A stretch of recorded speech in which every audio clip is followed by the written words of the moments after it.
Assalamualaikum warahmatullahi wabarakatuh. Alhamdulillahirabbil alamin wal aqibatu lil muttaqin wala udwana illa 'alal zalimin. Asyhadu an la ilaha illallah wahdahu la syarikalah wa asyhadu anna Muhammadan abduhu wa rasuluh. Allahumma la sahla illa ma ja'altahu sahla wa anta taj'alul hazna idza syi'ta sahla. Jamaah rahimakumullah, alhamdulillah, pertama mari kita panjatkan puji syukur kita kepada Allah Subhanahu wa taala. Kemudian salawat beriringan salam tak lupa kita junjungkan kepada Nabi kita Muhammad sallallahu alaihi wasallam. Sebelumnya maaf enggak ada ini karena tamunya baru pulang di rumah, dari tadi mau ngeprint enggak bisa-bisa qadarullah. Tapi insyaallah nanti minggu depan saya ikut sertakan. Biar kalau ada yang mengumpulkan kan biar antum lengkap ya dari pelajaran. Insyaallah saya sertakan di pelajaran yang berikutnya juga insyaallah taala. Baik, kita akan melengkapi pembahasan kita terkait dengan fikih janaiz, di mana pembahasan kita untuk malam ini insyaallah tentang pemakaman jenazah dan hal-hal yang berkaitan dengannya. Jadi yang kita bahas adalah sekarang tentang menguburkan atau memakamkan jenazah. Taib. Poin yang pertama tentang hukum menguburkan jenazah. Maka ini fardu kifayah. Sehingga jika ada sebagian dari kaum muslimin yang sudah menguburkannya, maka sebagian yang lainnya gugur kewajibannya. Seperti itu. Dasarnya adalah hadis yang dibawakan oleh Abu Talhah. Hadis ini diriwayatkan oleh Imam Bukhari dan Muslim bahwa Rasulullah sallallahu alaihi wasallam pada peperangan Badar memerintahkan agar 14 tokoh Quraisy dilemparkan ke dalam salah satu sumur dari sumur-sumur yang ada di Badar. Jadi agar dimasukkan ke dalam, ya. Jadi ini dalil menguburkan jenazah orang kafir, ya, tentang bolehnya menguburkan jenazah orang kafir. Begitu juga dalil yang disebutkan dalam beberapa riwayat yang disabdakan oleh Nabi sallallahu alaihi wasallam kepada Ali bin Abi Thalib ketika Abu Thalib wafat dalam keadaan kafir, maka Nabi memerintahkan kepada Ali, pergilah dan kuburkanlah.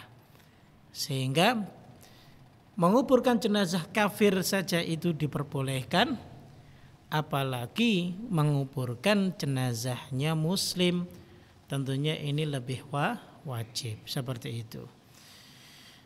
Kemudian jamaah sekalian rahimakumullah, ada masalah yang berkaitan dengan pembahasan kita ini. Pertama, jika seorang wanita ahli kitab mati, ahli kitab itu berarti dari kalangan Yahudi ataupun Nasrani, sementara ia mengandung anak dari suaminya yang muslim, di manakah ia dikuburkan? Di sini Imam Ahmad mengatakan bahwa ia dikuburkan di antara kuburan kaum muslimin dan kuburan ahlul kitab. Ya, dikuburkan di mana? Ya. Misal kuburannya kaum muslimin di mana? Karet. Kuburannya orang Kristen di mana Pak? Sini Pak, ada nggak? Di Kober ya. Nah, kita ada di mana itu? Kan sulit ya. Dia kata Imam Ahmad, ya. Kenapa? Ya. Ia kafir dan tidak dikuburkan di pekuburan kaum muslimin karena mereka akan terganggu dengan azabnya. Nah, ya. Jadi keyakinan kita kaum muslimin bahwa Yahudi dan Nasrani itu kafir, sehingga jenazah mereka itu selalu mendapatkan adab dari Allah Subhanahu wa taala. Jadi kita enggak boleh menguburkan kaum muslimin itu di pekuburannya orang-orang kafir. Itu tidak diperbolehkan. Tidak pula dikuburkan di pekuburan kaum kafir karena anaknya seorang muslim, sehingga ia bisa terganggu dengan azab mereka. Jadi ia dikuburkan secara terpisah. Ya, ini menurut pendapat Imam Ahmad rahimahullahu taala ya. Jadi ia dikuburkan secara terpisah. Mereka mengatakan dihadapkan punggungnya ke kiblat agar wajah janin menghadap ke kiblat dengan bertumpu kepada sisi tubuh bagian kanannya. Karena wajah janin itu menghadap ke punggungnya. Wallahu taala alam bisawab. Ini yang disebutkan hanya pendapatnya Imam Ahmad rahimahullahu taala. Sebagian ulama ada yang mengatakan bahwa dia tetap dikuburkan di pekuburannya orang-orang mukmin, orang-orang muslim. Kenapa? Karena bayi baru lahir itu dia dalam keadaan fitrah. Fitrahnya Islam, sehingga dia dikuburkan di pekuburan kaum muslimin. Wallahu a'lam. Kemudian yang kedua, sunnah dikuburkan di pekuburan. Ya.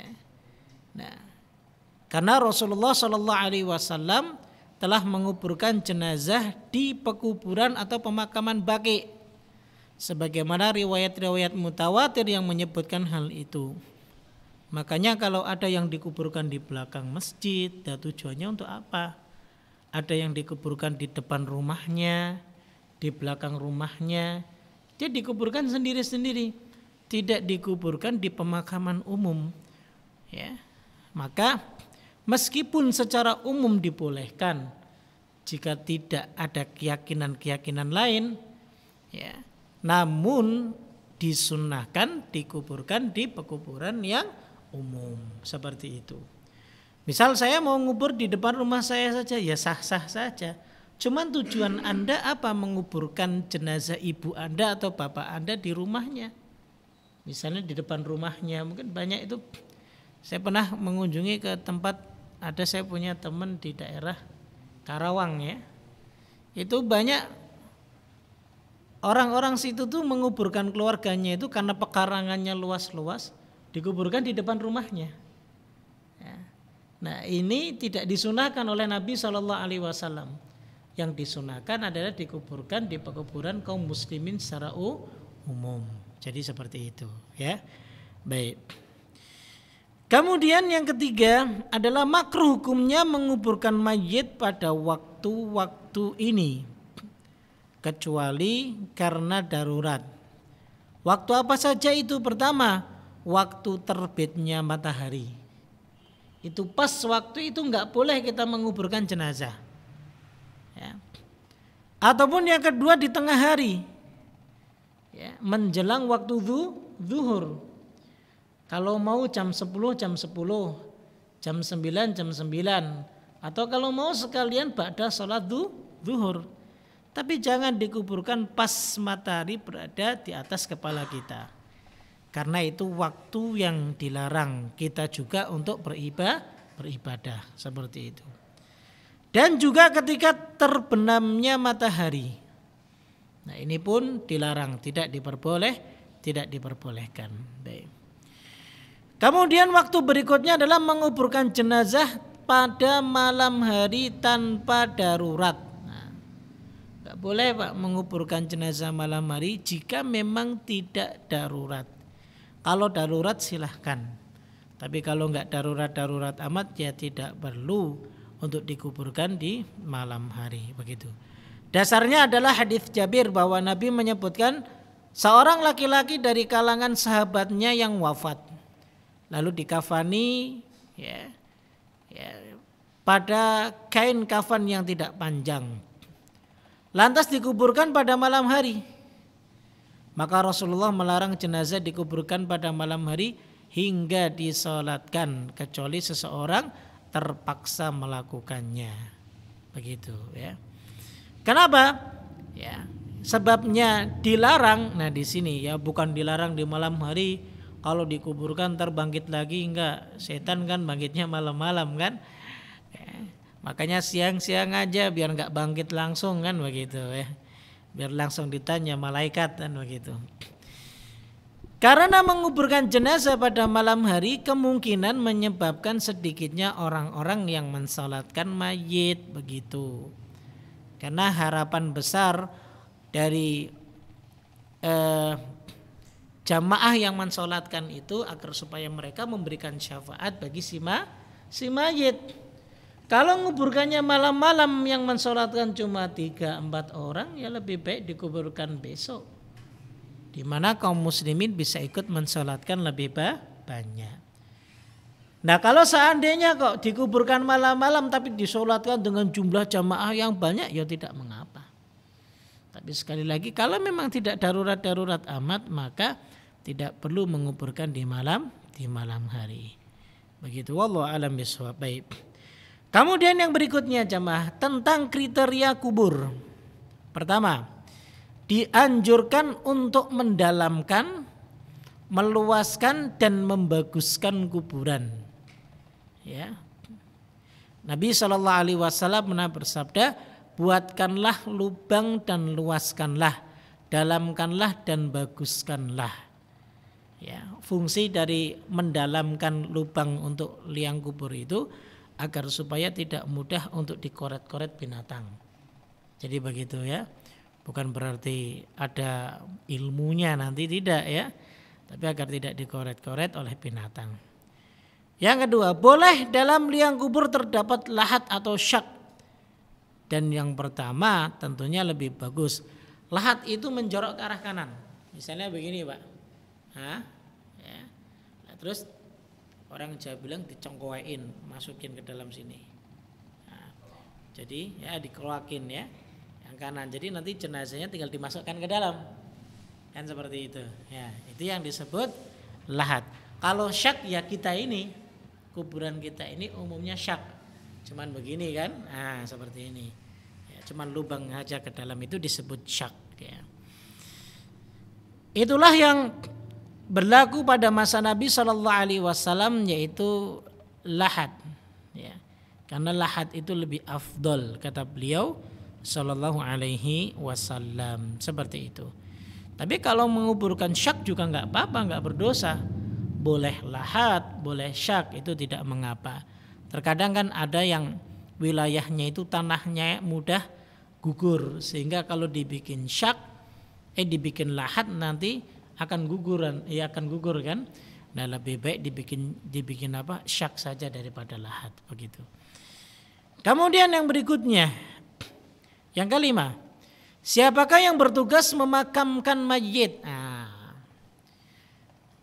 Pertama, kalau wanita tidak boleh memakamkan mayit, karena yang dikenal pada masa Nabi SAW dan berlaku di kalangan kaum muslimin sampai sekarang, yang menangani pemakaman itu adalah siapa? Kaum laki-laki, bukan perempuan. Ya, seperti itu.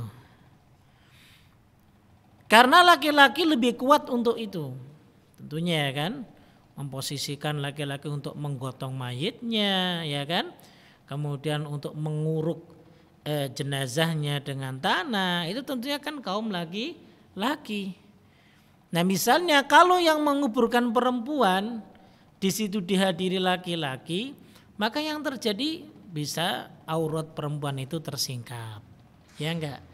Nah disitulah nanti terjadi hal-hal ataupun fitnah-fitnah yang lainnya terhadap wanita tersebut, sehingga tidak ada dari zaman Nabi SAW wanita yang menguburkan jenazah seperti itu. Kemudian siapakah yang berhak untuk menguburkan mayit? Ya tentunya wali si mayit dan keluarganya lah yang lebih berhak untuk menurunkan mayit ke dalam liang kubur seperti itu. Bagaimana cara menurunkannya Pak? Apakah dari samping? Biasanya dari mana Pak? Samping ya, sunnahnya bukan dari samping Pak. Ya, disunahkannya adalah dari kaki sud masuk begini. Ya. Nah, itu sunnahnya ya. Jadi bukan dari samping. Baru begini nih, seperti itu. Itu caranya. Ya, sebelah utara, bukan dari arah samping, itu sunnahnya seperti itu. Ya. Nah, yang jelas adalah di sini yang berhak wali si mayit dan keluarganya. Nah. Kemudian siapakah yang memasukkan jenazah wanita ke dalam kuburnya? Nah, pertama adalah mahramnya. Itu ya. Bisa kakaknya, misal ada jenazah wanita meninggal, ya, bisa kakaknya, bisa suaminya, ya, bisa adik-adiknya, atau bisa bapaknya, atau bisa pamannya, adiknya bapak, atau adiknya ibu, ya kan? Itu bisa, itu mahram dia, begitu. Dasarnya adalah keumuman ayat yang dimana membahas ya tentang hal ini, dan berdasarkan hadis Abdurrahman bin Abazah bahwa Umar bin Khattab bertakbir untuk mensolatkan jenazah Zainab binti Jahsy dengan 4 kali takbir. Kemudian ia mengutus seseorang kepada istri-istri Nabi untuk menanyakan siapakah yang memasukkan jenazahnya ke dalam kuburnya. Mereka menjawab yaitu orang yang boleh bertemu dengannya semasa hidupnya. Ya, yang boleh bertemu dengannya semasa hidupnya adalah mahramnya. Ya. Jadi jangan diterjemahkan dimaknai dengan tafsir kita. Yang boleh bertemu dengannya wanita, sekarang kan banyak bertemu dengan laki-laki yang bebas. Enggak. Wanita dulu itu terjaga, Pak. Enggak sembarangan yang ditemui, itu enggak sembarangan. Ya. Andaikan pun yang ditemui bukan mahramnya seperti istri-istri Nabi, itu bicaranya dari belakang hijab. Ada hijabnya. Nanti bertanya misalnya Ummul Mukminin Aisyah ditanya oleh para sahabat tentang hukum-hukum apa, maka dijawab dari belakang hijabnya. Jadi begitu ya. Thayyib. Kemudian tata cara meletakkan jenazah dalam kubur. Pertama, sunnahnya adalah memasukkan mayit dari kaki kubur, tadi saya sebutkan. Ya kan, dari kaki terlebih dahulu. Itu pertama, ya. Ini sebagaimana hadis dari Abu Ishaq. Ia berkata bahwa Al-Harith mewasiatkan agar Abdullah bin Zaid mensalatkan jenazahnya. Maka Abdullah pun mensalatkan jenazahnya. Kemudian ia memasukkan jenazahnya ke dalam kubur dari arah kaki kubur. Seraya berkata ini adalah sunnah. Begitu.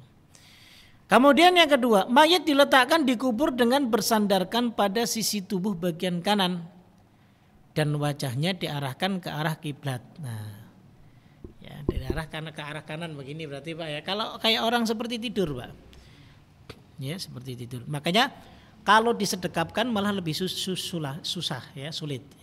Kalau dimiringkan kan, makanya lebih baik tidak disedekapkan begini, ya kan? Sekali lagi saya katakan bahwa pembahasan kita yang lalu tidak dimutlakan si mayit itu ketika dibungkus atau dikafani dia harus dalam keadaan sedekap. Begitu ya. Maka tidak harus. Kalau mau sedekap ya silakan disedekapkan. Ya, tapi tidak harus sedekap begitu. Kemudian yang berikutnya, orang yang memasukkan ke dalam lahat mengucapkan bismillah wa ala millati Rasulillah sallallahu alaihi wasallam. Nah, yang berada di bawah tuh ya harus tahu, jangan berisik teriak-teriak, jangan. Bismillah wa ala millati Rasulillah, seperti itu. Ya. Kemudian yang berikutnya, apakah perlu kubur jenazah wanita ditutup dengan kain dari pandangan orang-orang hingga ia selesai dikuburkan? Maka telah diriwayatkan dalam masalah ini sebuah hadis yang dhaif. Tetapi Ibnu Qudamah mengatakan jenazah wanita ditutup kuburnya dengan kain. Kami tidak mengetahui adanya perselisihan tentang anjuran ini di kalangan ulama. Seperti itu. Jadi sifatnya hanya anjuran. Artinya ditutup kain, ditutupi ya sampai jenazah itu dimasukkan. Ya, takutnya sekali lagi terkadang tersingkap. Subhanallah ya. Yang dikhawatirkan para ulama seperti itu. Ya. Jadi begitu. Makanya begitulah Islam ketika memperlakukan manusia. Bahkan sampai dia wafat pun diperlakukan dengan cara yang baik. Subhanallah. Baik. Kemudian yang berikutnya, dianjurkan untuk menaburkan tanah sebanyak 3 kali dengan tangan setelah selesai menutup liang lahat. Nah, itu dianjurkan menaburkan tanah 3 kali, ini sunnah nih, ya. Jangan jangan ditinggalkan ya. Mungkin terkadang dibikin bola-bola boleh, ataupun enggak ditaburkan aja 3 kali, seperti 3 kali sudah. Ya, begitu. Kemudian yang berikutnya, meninggikan kubur sedikit dari permukaan tanah sekitar 1 jengkal agar bisa dibedakan sehingga terjaga dan diberi gundukan atau sebagai tanda. Jadi dilebihkan segini enggak masalah tingginya. Ya, tapi jangan disalahartikan dibuat dengan semen, ini yang salah. Ya, apalagi sekarang menggunakan kijing. Tidak ada tuntunannya kuburan itu dihias dengan kijing atau yang lain sebagainya. Antum melihat kuburan para sahabat yang mulia. Semua sahabat yang mulia, bahkan istri-istri Nabi. Kalau mungkin di antara kita pernah umroh dibawa ke Baqi', tempat pemakaman umum. Adakah di Baqi' itu satu kuburan yang kayak kita di sini dibikin rumah-rumahan, dikasih penerang, diberi kelambu, dikasih kembang, bahkan di situ dikasih hal-hal yang lainnya? Tidak ada sama sekali. Yang jadi pertanyaan adalah ya, manusia atau generasi setelah Rasulullah Shallallahu Alaihi Wasallam yang terbaik adalah generasi para sahabat. Tentunya yang lebih pantas, yang lebih berhak untuk dimuliakan kuburnya adalah para sahabat radhiyallahu anhum. Tapi kita lihat kuburnya para sahabat, bahkan istri-istri Nabi radhiyallahu taala anhunna, mereka tidak ada satupun yang dihias sama sekali. Kuburan Rasulullah, adakah yang pernah melihat kuburan beliau? Dusta kalau ada yang mengeser bahwa kuburan Rasulullah diberi kijing, diberi apalagi bunga, kembang-kembang dan yang lain sebagainya. Tidak ada. Kuburan Rasulullah biasa. Ya, kuburan Rasulullah biasa. Makanya sekali lagi ya, bahwa itu tidak diperkenankan. Ya, diperkenankan hanya meninggikan 1 jengkal, itu pun dengan tanah yang ada di tempat itu sendiri. Seperti itu. Baik. Kemudian yang berikutnya, memberikan tanda pada kubur dengan batu atau sejenisnya agar dikuburkan di situ nantinya orang-orang yang mati dari keluarganya. Boleh diberi tanda, nggak ada masalah. Ya. Nama misal kasih si fulan juga nggak ada masalah. Ya. Atau cuman kalau di kuburan Baqi' nggak ada yang neko-neko, cuman dikasih batu selesai. Ya. Seharusnya seperti itu. Kenapa? Karena ya, ziarah kubur itu tidak harus kepada orang tua kita. Kenapa? Karena tujuan ziarah kubur itu hanya mengingatkan kita akan kematian.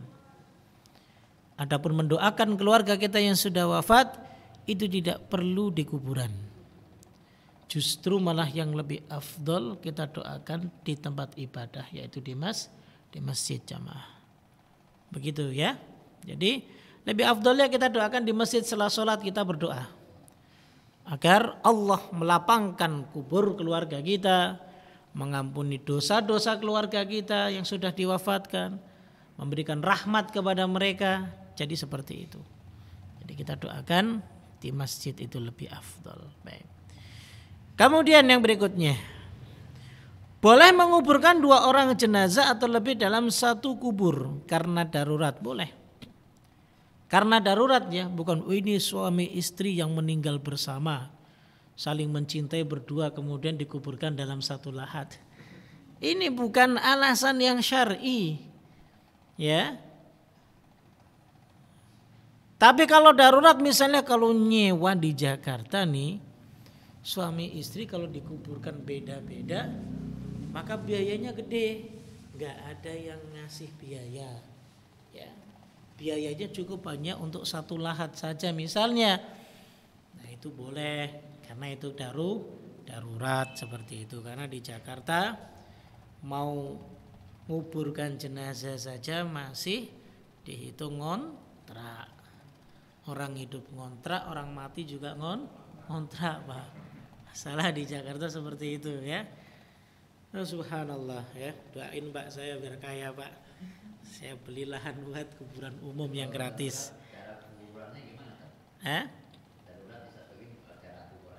Disatuin masukin berdua, Pak. Bersama, diperbolehkan ya. Jadi seperti itu. Baik. Kemudian yang berikutnya adalah takziah kepada keluarga mayit. Nah, ini disyariatkan bagi umat manusia, baik laki-laki maupun perempuan, untuk takziah kepada keluarga yang ditinggalkan. Tujuan takziah apa? Bukan minta berkat, bukan minta rokok, bukan minta jajanan dan lain sebagainya, enggak, Pak. Datang ke sana itu tujuannya untuk menghibur mereka. Itu takziah, untuk mengurangi kesedihan seperti itu. Ya. Sehingga datang ke tempat orang yang meninggal, ya tujuannya kita membantu mereka. Ya, mungkin kita ngasih uang lah, enggak apa-apa. Ataupun kita kasih makanan, ya. Jadi keluarga mayit itu jangan sampai sibuk di hari-hari kesedihannya. Jadi kita sebagai tetangganya mungkin pagi hari kita belikan sarapan mereka, siang hari kita masakkan mereka, sore hari kita berikan makan mereka, begitu terus. Ya, sampai kesedihan mereka itu berlalu. Ya. Jangan dibebankan justru mereka yang sibuk. Jadi begitu. Ya. Yang dianjurkan adalah seperti itu. Mulai dari zaman Nabi SAW. Tidak ada para sahabat ketika Nabi wafat kemudian datang ke rumahnya, setelah itu nunggu bacakan surat-surat lain sebagainya dapat berkat pulang senang, tidak. Enggak ada sama sekali. Andai kan itu benar, di zaman Nabi, putri Nabi itu meninggal dua-duanya. Putra Nabi juga semuanya meninggal, tapi tidak satu pun dari mereka yang diadakan acara oleh baginda Nabi Shallallahu Alaihi Wasallam. Bahkan Nabi sendiri Shallallahu Alaihi Wasallam meninggal, maka para sahabat tidak mengadakan acara sedikit pun setelah meninggalnya beliau. Andaikan itu baik dan benar, ya tentunya itu sudah dilakukan sejak zaman Nabi Shallallahu Alaihi Wasallam. Jadi seperti itu, Pak. Ya. Tayyib.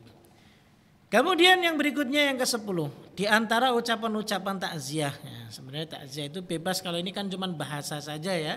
Sabar ya. Semoga Allah mengganti kesedihanmu dengan pahala yang melimpah. Semoga Allah menghapus dosa-dosamu karena musibah ini dan yang lain sebagainya. Jadi seperti itu ya. Jadi jangan wah matinya kenapa? Main begini, iya bener. Tetanggaannya kemarin juga begitu tuh.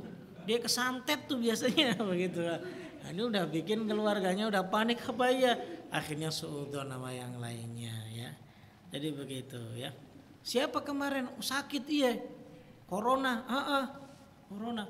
Wah tetangganya baru datengin ke rumahnya kemarin loh. Gara-gara dia nih mati nih begitu. Jadi waliyadzubillah jangan begitu ya. Justru diberi hiburan yang baik, yang menenangkan seperti itu. Kemudian yang berikutnya, membuat makanan untuk keluarga mayit. Nah ini ya, kita disunahkan. Nabi pernah bersabda, "Isna'u li ali Ja'far ta'aman fa innahu qad atahum amrun yushghilahum." Buatkan makanan untuk keluarga Ja'far karena telah datang kepada mereka perkara yang membuat mereka sibuk. Ya, jadi begitu ya. Nah ini, jadi kita justru malah disuruh untuk membantu keluarga si mayit. Baik.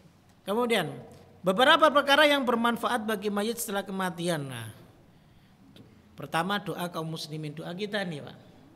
Doakan mereka, ini doa umum, nggak usah dibikin acara-acara tertentu. Ya, doa umum kita mendoakan saudara kita sama muslim.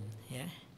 Kemudian yang kedua, melunasi hutang-hutangnya dari siapapun. Ya. Jadi kalau sudah meninggal maka yang bermanfaat bagi si mayit itu bagaimana caranya hutang tersebut bisa lunas. Itu disegerakan, jangan ditunggu-tunggu. Kadang ada kasus seperti itu, kita mencoba untuk menyegerakan malah ditunda-tunda. Udah itu masih ada harta warisnya, tanah dijual, jangan sekarang deh, ntar 3 tahun lagi kan mahal. Itu hutangnya mayit masih ada, ngapain ditunggu-tunggu? Nggak boleh, masih menjadi beban bagi si mayit. Ya, segerakan dijual. Maka ini yang menjadi perkara besar biasanya nih kaum muslimin menunda-nunda dalam pembagian harta waris. Orang terkadang ketika berbicara masalah harta waris itu sensitif. Orang tanahnya belum kering sudah ngomongin warisan suruh bagi. Justru itu yang harusnya dilakukan. Kenapa? Untuk mengurangi beban si mayit. Karena itu harta yang ditanggalkan harta siapa, Pak? Harta mayit. Jangan sampai harta itu yang menjadikan kekacauan nanti yang ditinggalkan. Dari anaknya oke-oke aja, gak apa-apa deh, gak usah dijual, kontrakin aja ntar buat barang-barang. Ini udah pada mati nih semuanya, tinggal satu cucunya yang banyak. Yaudah gak apa-apa deh, kita pegang nih amanah dari orang tua kita. Dari cucu cicitnya udah mulai berantem, udah enggak itu harus dijual. Habis dijual bingung cara ngitungnya. Ini yang dapat siapa aja nih? Nah, sekarang jadi bingung. Ini yang nanggung siapa, Pak? Yang nanggung adalah si mayit yang punya harta ini. Siapa yang bertanggung jawab? Ahli waris. Hati-hati. Ya. Maka jangan merasa ilfil. Bahasa kita jangan merasa aneh itu loh. Kalau bicara tentang ayo bagi harta waris, jangan Pak, bagi-bagi, harus dibagi, ya. Jangan ditunda-tunda, jangan ditunggu-tunggu. Buat apa ditunda dan ditunggu? Kalau kita menunda-nunda dari saudara kita ada yang butuh, kita zalim kepada dia. Jadi seperti itu.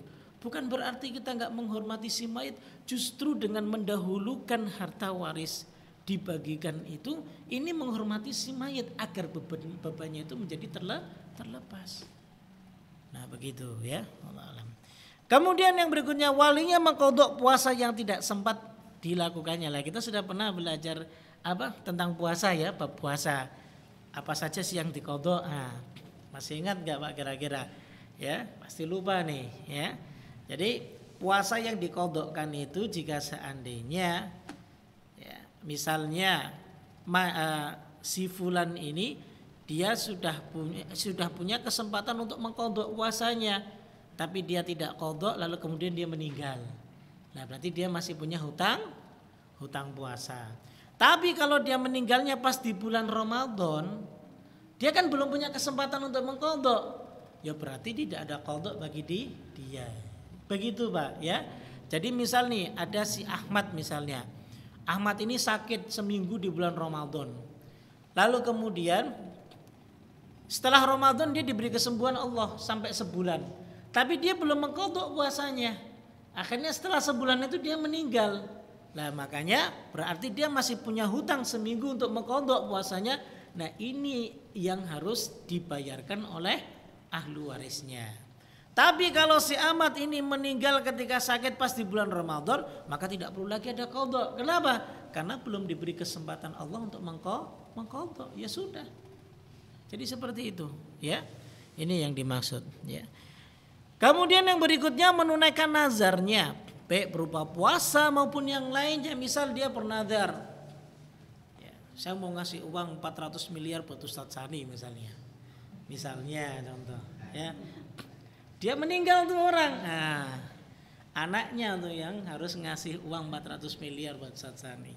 Ini contoh Pak, sekaligus mengingatkan, gitu, ya. Barangkali ada yang janji begitu nadar, barangkali. Baik, kemudian amal-amal soleh yang dilakukan anaknya yang soleh. Nah ini ya, mendidik anak itu penting sekali ya. Ketika anak kita menjadi soleh, maka anak-anak inilah nanti yang akan memberikan manfaat untuk kita. Doa mereka akan menghapus dosa kita, istighfar mereka akan meringankan azab kita di kubur ya. Maka rugi Pak kalau kita nggak punya aset aset anak-anak yang kita didik itu kita rugi. Apalagi yang belum nikah mati sebelum nikah, siapa yang mau doakan kan? Kan seperti itu ya. Makanya harus punya anak ya, seperti itu. Ya. Dengan cara menikah seperti itu, Pak. Yang belum dikasih keturunan ya nggak ada masalah ya. Berarti sudah ikhtiar. Yang belum ikhtiar itu loh yang bahaya ya. Baik. Kemudian yang berikutnya jasa-jasa baik yang ditinggalkannya dan sedekah jariah yang diberikannya. Nah itu nggak punya anak ya banyak-banyak berbuat baik sajalah ya. Banyak sedekah, bantu teman-temannya yang kekurangan misalnya. Nah itu mungkin bisa membantu dia nanti di alam kubur. Kan kita nggak ada yang tahu Pak. Karena begini, azab kubur dengan azab nanti di hari kiamat itu berbeda sifatnya. Azab kubur itu selama kita mempunyai rekam jejak keburukan langsung diadab seketika itu dikubur. Kalau diadab di kiamat nanti ya ditimbang dulu amal kita. Seberapa berat amal keburukan kita dari amal kebaikan kita. Baru setelah itu kita diadab. Tapi kalau dikubur setiap perbuatan buruk yang kita lakukan langsung diadab seketika. Ngerinya seperti itu Pak. Makanya jangan remehkan dosa. Jangan remehkan meninggalkan sholat apalagi berjamaah. Kalau nggak ada udzur jangan remehkan. Kecuali ada udzur ya sekali lagi ya begitu. Kalau udzurnya cuma kerja gara-gara misalnya jadi tukang batu contohnya, itu bukan udzur. Ya. Kalau sakit mungkin itu masih bisa disebut udzur. Ya. Kalau cuma ngojek atau lain sebagainya mah itu bukan disebut udzur. Maka tinggalkanlah jasa-jasa baik kita. Perbanyak bersedekah, perbanyak berbuat baik.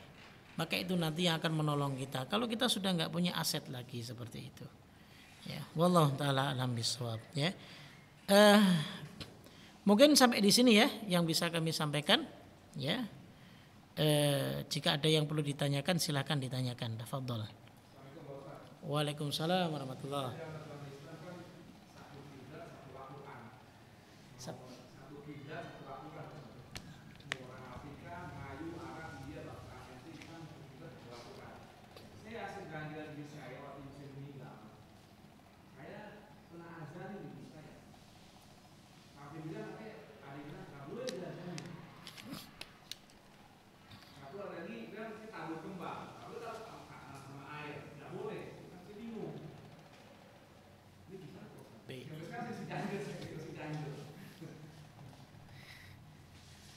Sebenarnya begini, lebih tepatnya itu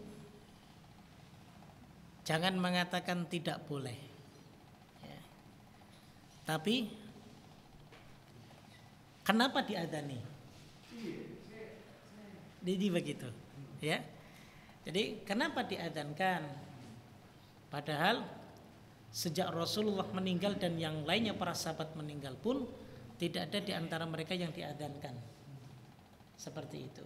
Artinya kalau memang adzan ini kita yakini sebagai salah satu dari prosesi memakamkan jenazah, maka itu tidak pernah ada dari zamannya Nabi.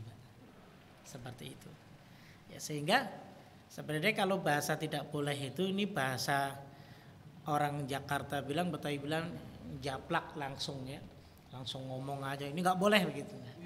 Tapi akan lebih baiknya bahwa ini tidak pernah dicontohkan dari zaman Nabi Shallallahu Alaihi Wasallam sehingga bahasanya tidak perlu kita melakukannya seperti itu. Baik. Kemudian untuk menebarkan kembang ataupun air seperti itu tidak ada masalah kalau mau menebarkan air ya untuk lebih memadatkan tanahnya yang diurukkan di atasnya maka itu tidak masalah. Cuman yang dikhawatirkan kalau punya keyakinan bahwa disiram air biar adem. Nah, ini yang jadi masalah. Kenapa nggak dikasih selang masukin ke dalam? Nah, kan? Itu lebih adem lagi, Pak. Jadi kalau mau berlogika sekali logika yang benar-benar orang semua paham. Nah, begitu. Kalau cuma ditabur di atas, cuma 1 botol, 2 botol nggak bikin adem. Ya kan? Begitu ya, asli seperti itu. Jadi andaikan memang tujuannya cuma untuk agar meratakan biar untuk menggemburkan atau lain sebagainya nggak ada masalah kok. Mau ditaburi bunga silahkan biar wangi nggak ada masalah. Jadi seperti itu. Tapi kalau sudah punya keyakinan yang lain, nah ini perlu diperhatikan hal seperti itu. Wallahu a'lam bishawab. Ya.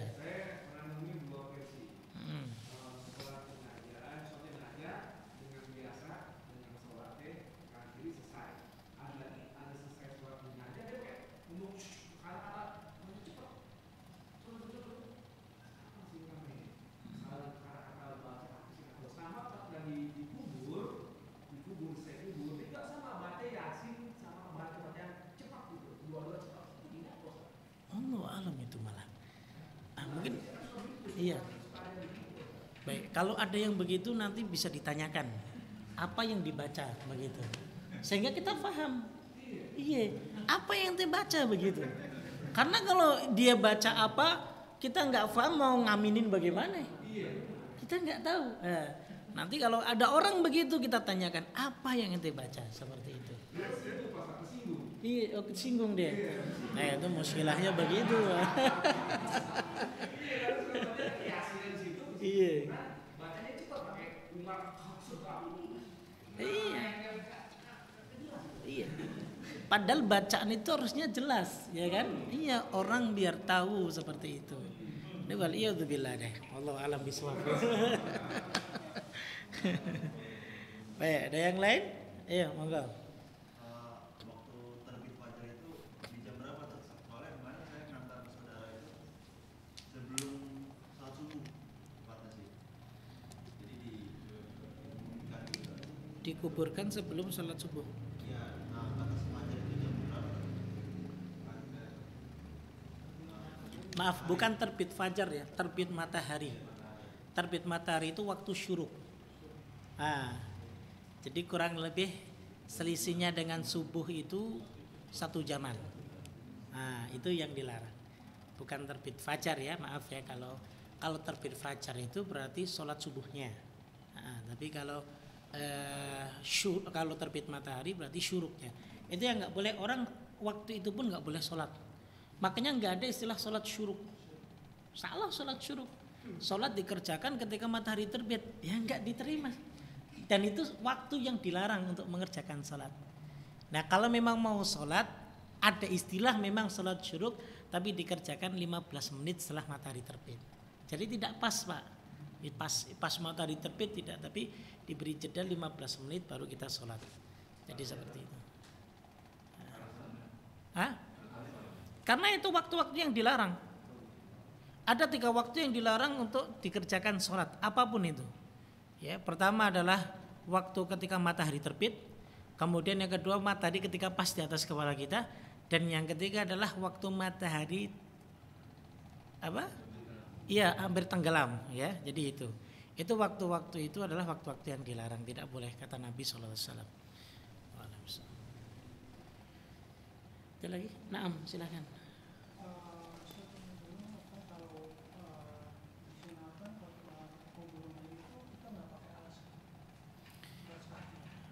Baik, ada riwayat yang menyebutkan ketika masuk ke wilayah makbarah, makam, maka kita disunahkan untuk melepas sandal kita. Jadi seperti itu. Jadi bukan dari rumah, tapi ketika kita masuk makam itu kita lepas sandal kita. Maka disunahkan seperti itu. Adapun kenapa? Ya, itu disunahkan oleh Nabi SAW. Jadi begitu. Baik. Khutbah kubur itu sifatnya untuk mengingatkan kepada jamaah yang ada di situ.